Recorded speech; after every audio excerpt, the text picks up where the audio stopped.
When our son was born, my wife at the time had a complication in the pregnancy, and amniotic fluid got in her bloodstream, and she had what doctors described as basically a stroke. And they did an emergency C-section, and I was there the whole time. And I was the first one to hold our son after the whole thing had happened. And I held him in my arms, and I was dealing with the reality that it might just be him and me for the rest of our lives. And I promised him at that time that I would never leave him, that I would always be there for him.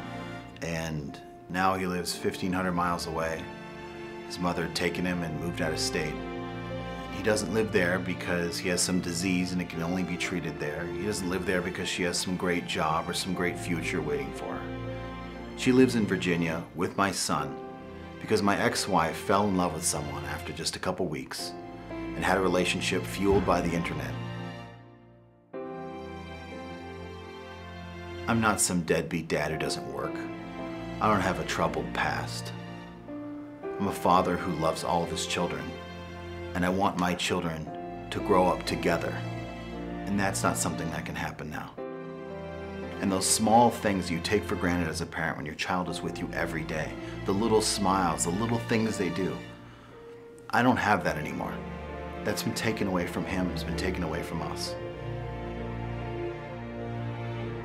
And if there's other people like us who rely on a clause in their judgment and decree, in their parenting plan of their child to stay in a state, and it doesn't have any meaning at all, and people can just pick up and go, it's going to mean that potentially hundreds or thousands of children's lives will be adversely affected, that they'll be taken away from their siblings like they have in this case, or the home they've always ever known. We need your help. We filed a petition with the Supreme Court of Minnesota to hear our case, but they don't have to. That's why I'm asking that you sign the petition on this website and tell the Supreme Court to hear this case and to fix the broken law. There are children all over this country who are spending Father's Day alone, but we can do something, but not without your help.